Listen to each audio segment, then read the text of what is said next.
Wie ihr seht, ich habe hier Bauchspeck. Die ist jetzt allerdings noch mit Schwade. Die bleibt auch dran. Die wird später aber abgeschnitten. Das ist Bauchspeck vom Feinsten. Das hole ich direkt von der Schlachterei. Und was noch dazu kommt, das ist Schweinebacke. Auch ganz frisch. Da habe ich auch 2 Pakete. Und was ich jetzt noch habe, das sind die ganze Schwade, die ich dann immer so ein bisschen gesammelt habe. Viel ist allerdings nicht, aber das wird reichen. So, das bleibt jetzt auch so im Vakuumbeutel. Und der Hintergrund, du hast überhaupt keine Sauerei. Deine ganze Brühe bleibt hier drin. Und du kannst die Brühe direkt verwenden später. Das ist ja alles verdünnt mit Wasser. Und wenn du das so machst, dann hast du hier direkt die Brühe und die machst du dann noch zu deiner Masse hinzu. Die Gewürzmischung und alles, das werde ich euch noch zwischendurch alles mitteilen. Ich würde mal sagen, es geht langsam mal schon los. Ich habe meinen Kochautomat aufgebaut. Das Wasser wird jetzt schon erhitzt. Das kommt dann alles ins Wasser rein. Ich habe jetzt hier 2-mal leckeren Bauchspeck, dann 2-mal Schweinebacke. Das habe ich jetzt allerdings 2-mal gut verschweißt, damit es ja nicht aufgeht. Unsere Brühe soll ja dann da drin enthalten bleiben und das ist dann auch die Brühe, die wir zu unserer Leberwurstmasse hinzugeben. So.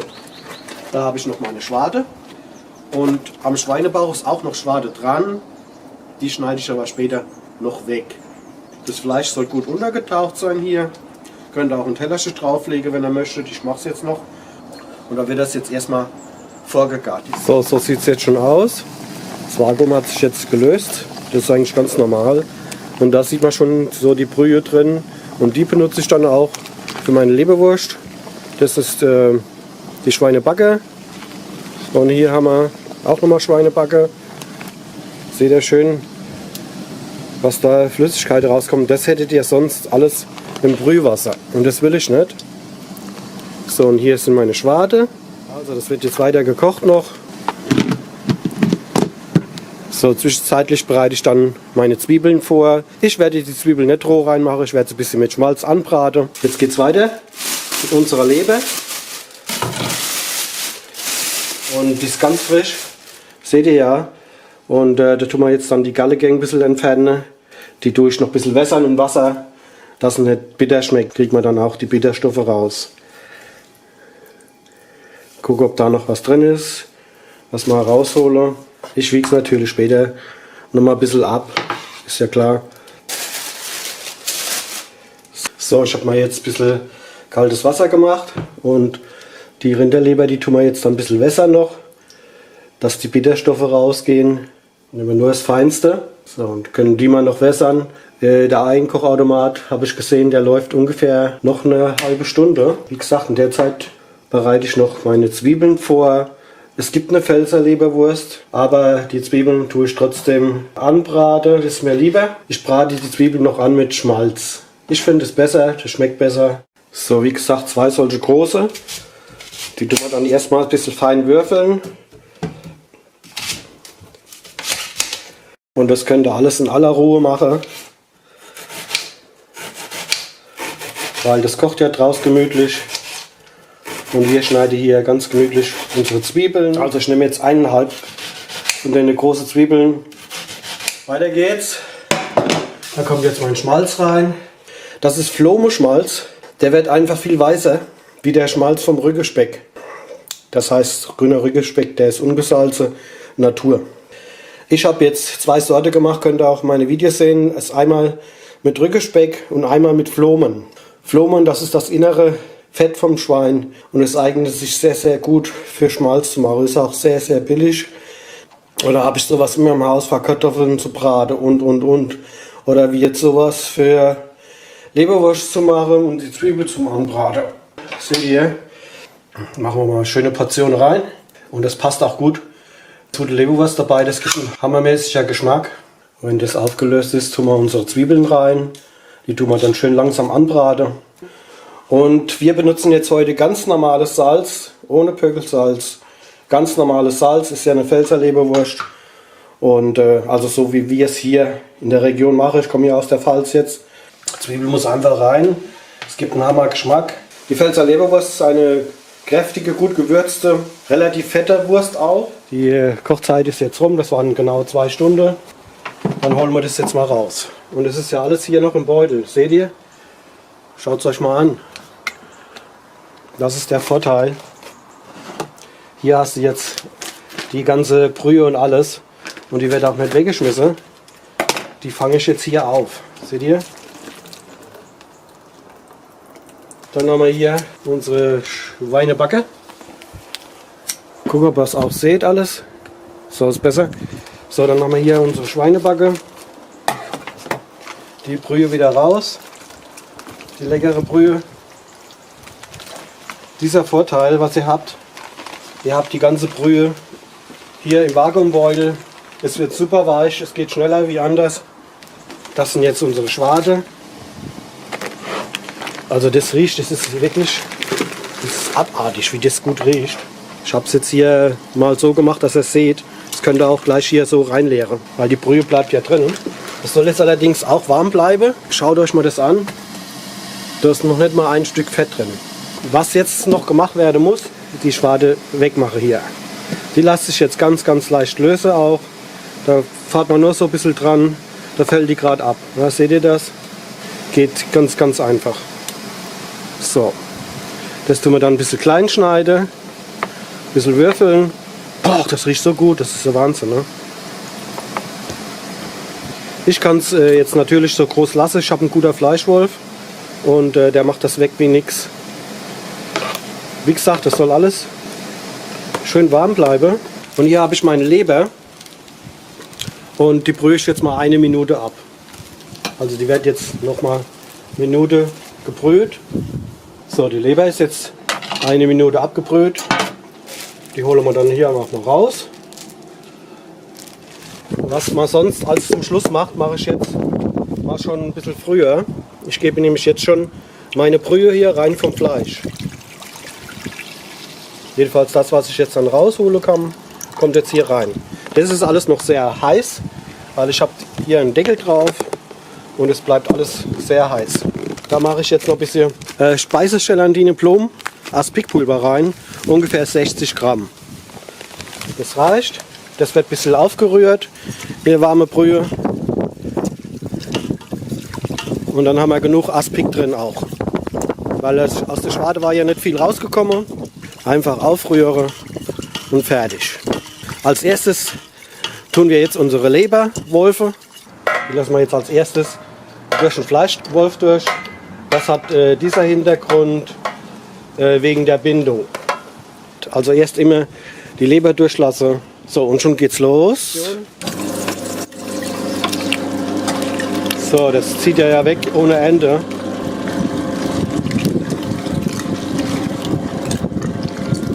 Jetzt kommt hier eine gute Prise Salz rein. Und da wird das aufgerührt mit dem Schneebesen.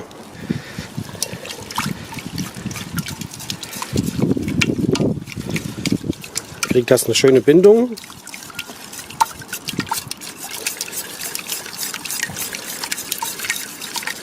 Die Flüssigkeit braucht ihr nicht als erstes dran machen. Ihr könnt auch hingehen und nur die Leber erst mal anrühren und dann die Flüssigkeit dazu. Als nächstes kommt unser leckeres Fleisch. Schweinebacke, Schweinebauch kommt jetzt in den Füllbehälter oben.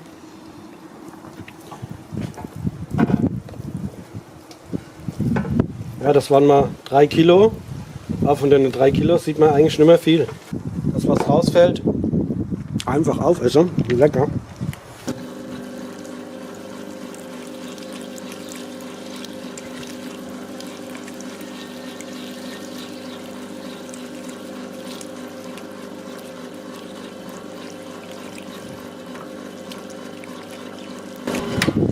So sieht es nun mal aus.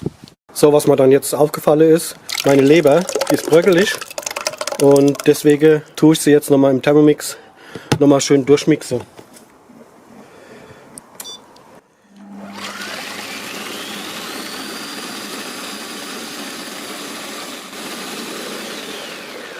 Ja, jetzt habe ich schöne, feine Brühe. Ist das auch gut. Sieht auch schon ganz anders aus. Und Das wird jetzt verrührt.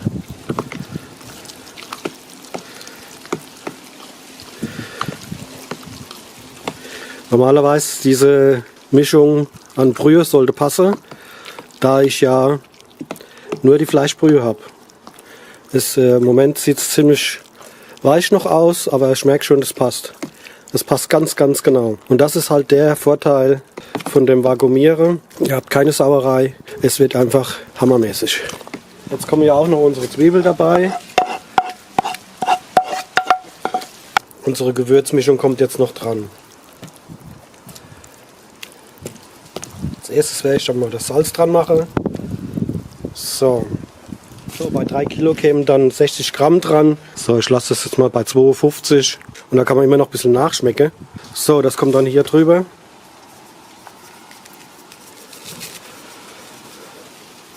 So, dann kämen 12 Gramm Majoran dran.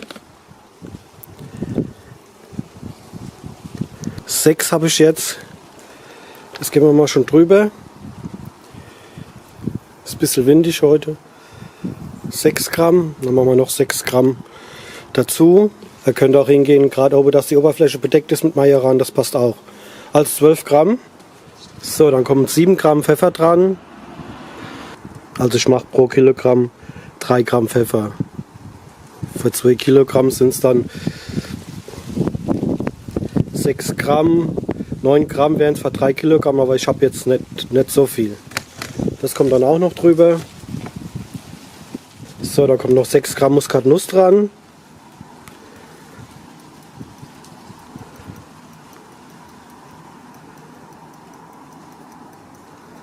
So, dann kommt noch ein bisschen Nelkenpulver dran mit Piment. Da mache ich da nochmal, ja, so 3 Gramm dran. Das sind 3 Gramm. Also 2 Gramm Zucker mache ich da noch dran. Ja, das ist ganz wenig. Noch eine Prise Zucker. Ich habe jetzt 2 Gramm genommen. So, und das alles wird jetzt gut verrührt. Und dann ist es soweit fertig zum Abfüllen.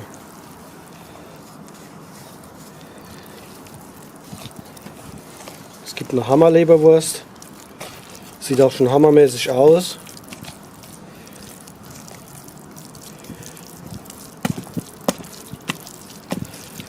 Also die Wurstmasse, die ist jetzt richtig gut. Also diese Konsistenz. Wie gesagt, gut verrühren. Und da kann man das auch schon abfüllen. Wie ihr seht, es gibt eine grobe Leberwurst, eine streichfähige. Das will ich mal probieren jetzt.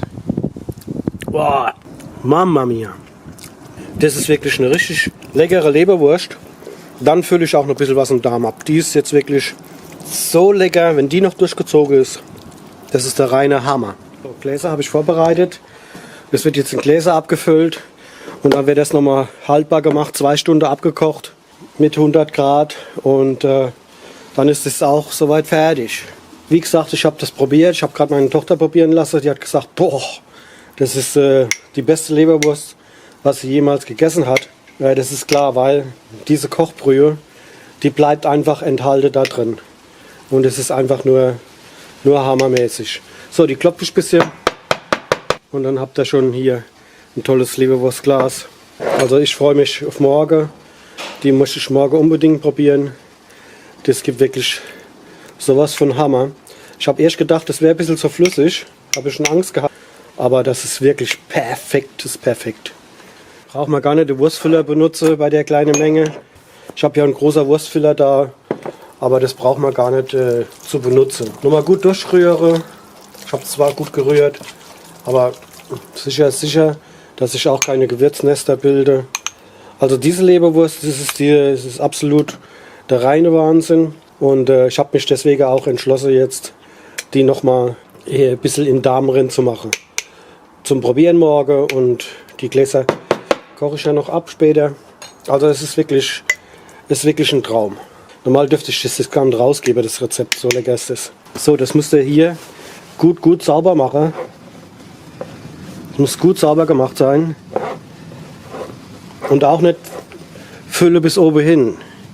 Also nur so bis an den zweiten Rand und nicht mehr. Das ist dann nicht zu viel. Da ist auch jetzt ein bisschen zu viel drin, das hole ich nochmal raus. Anders platze ich vielleicht die Gläser. So, gut verschließe. Ja, und das ist alles. Wie gesagt, die werden dann nochmal abgekocht. Das Ergebnis werde ich euch dann zeigen. So, wie ihr seht, wir haben jetzt 8 Gläser. Und jetzt fülle ich noch eine mit der Hand, fülle ich die in Rinderkranzdarm. Also ich sage euch, das Rezept ist 100% sicher. Das könnt ihr gerne nachmachen. Ihr werdet mir schreiben, dass die wirklich der reine Wahnsinn ist. Machen wir einfach mit der Hand. Einfach leicht füllen, muss man nicht so feststopfen. Es geht ziemlich gut. Wenn ihr Luft drin habt, kloppt da mal so ein bisschen drauf. Dann geht es normal weg. Daumen nach vorne ziehen. So, ich habe es ein bisschen angestippt vorne, dass die Luft rausgeht. So, wie gesagt, mit 75 Grad Abbrühe die Leberwurst.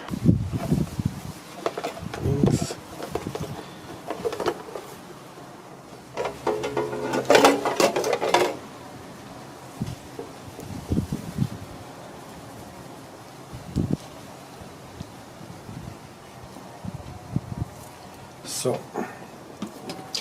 Werden jetzt abgebrüht, eine halbe Stunde und dann sind die fertig. So, die ist jetzt mal schon abgebrüht. Allerdings muss sie jetzt noch kalt werden. Sieht mal schon aus wie eine Leberwurst, ne? So, und die Gläser, die kommen jetzt hier rein. Das zeige ich euch mal noch kurz. 100 Grad, 120 Minuten abkochen. Alles mit einem Wasser gemacht. Alles Vorteil vom Vakuumieren. Wenn ich es nicht vakuumiert, hätte ich hier die ganze Fette und alles drin und die ganze Gläser verschmiert. Und jetzt habe ich halt sauber Wasser. Das ist halt der Vorteil. Und die Wurst ist wirklich ein Gedicht, ein Traum, sage ich euch. Was Besseres habe ich noch nie gegessen. An Leberwurst. So, unsere Leberwurst ist nun fertig. Schaut sie euch an.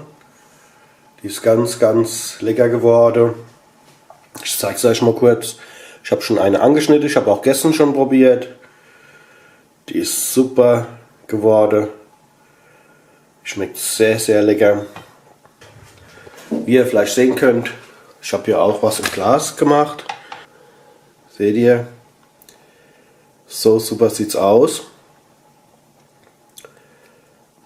Ja, die ist gar nicht so fett. Sieht man ja. Das ist eine ganz, ganz kleine Fettschicht oben drauf. Na gut, dann möchten wir auch mal probieren. Da gehen wir mal hin. Frisches Brötchen.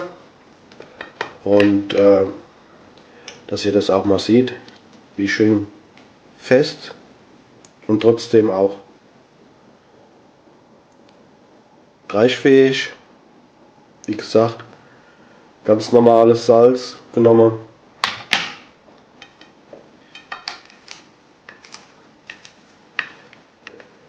Ich hatte jetzt die große Scheibe genommen, aber es ist ganz genau richtig. Pfälzer Leberwurst wird so gemacht. Ein Gürkchen drauf, ein bisschen Senf dazu. So, muss ich mal probieren.